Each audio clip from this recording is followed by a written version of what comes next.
नमस्कार, म ममता कुशवाहा।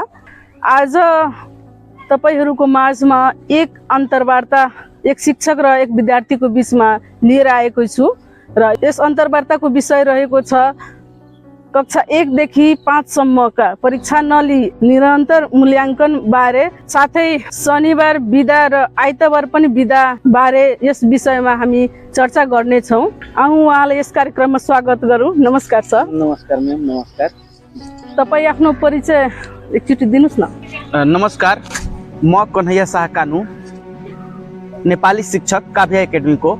सरसँग एउटा प्रश्न रहेको छ।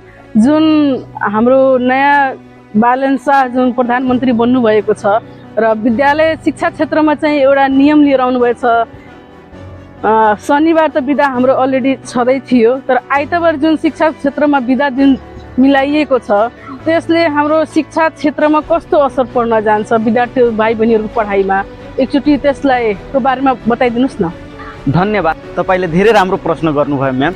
नेपाल सरकारले जुन निर्णय लिएको छ कि हप्तामा 2 दिन सार्वजनिक बिदा दिने, त्यो के भएको छ नि कि जुन हाम्रो युद्ध चलिरहेको छ त्यो कारणले गर्दा यस्तो कदम चल्नु परेको छ। किनभने यो रहरले होइन, यो बाध्यताले दिनुभएको छ उहाँहरू। किनभने सङ्कटकालीन अवस्था छ। यो सङ्कटकालीन अवस्थाको कारणले गर्दा अहिले इन्धन पर्याप्त मात्रामा आउन सकेको छैन र इन्धन पर्याप्त मात्रामा आउन सकेको छैन भन्ने किनभने एकातिर इन्धन पनि महँगो छ।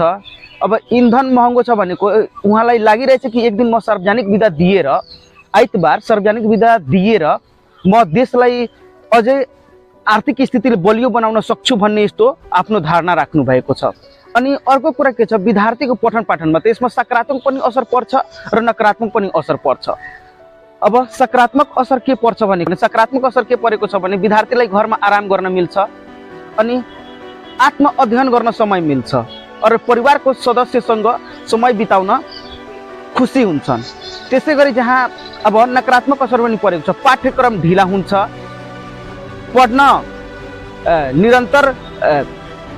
पढ्नमा निरन्तरता घट्छ र कमजोर विद्यार्थीहरू अझै पछाडि पर्छन्।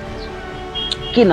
अब यसलाई अब हेर्दाखेरि अब सकारात्मक र नकारात्मक मैले दुईटै कुरा गर्दाखेरि, अब जस्तै विद्यार्थीले नेपाल सरकारले यदि 2 दिनको बिदा मिलाएछ भने हामीले के बुझ्नु पर्छ भने हामी सङ्कटकालीन अवस्थाको कारणले गर्दा यस्तो भएको छ नि, नत्र त 2 दिनको बिदा मिलाउने थिएन।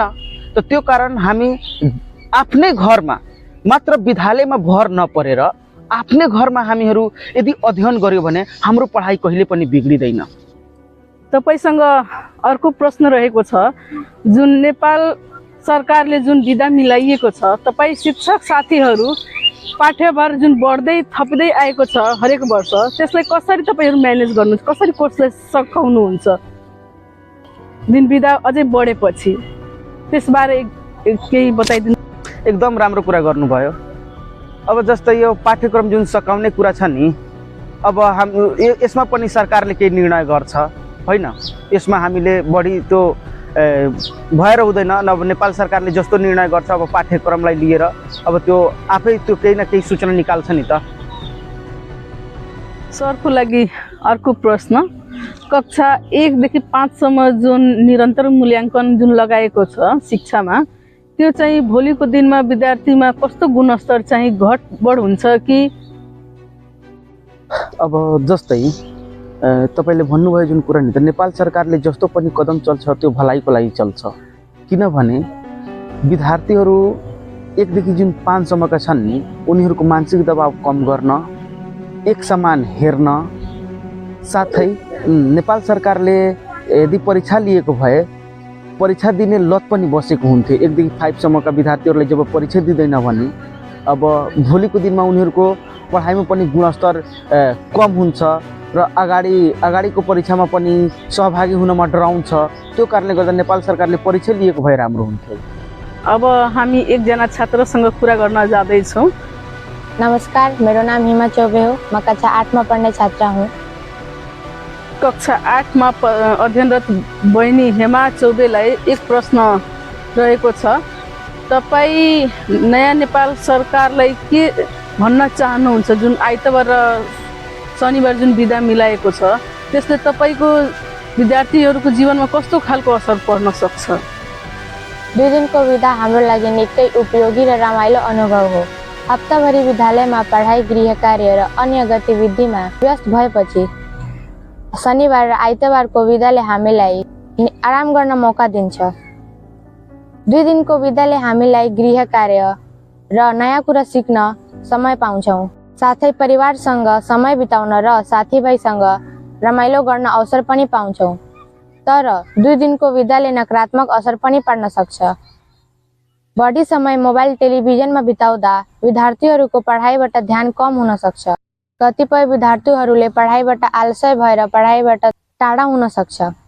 निष्कर्षमा शनिबार र आइतबारको 2 दिनको बिदाले विद्यार्थीका लागि फाइदाजनक हुन्छ।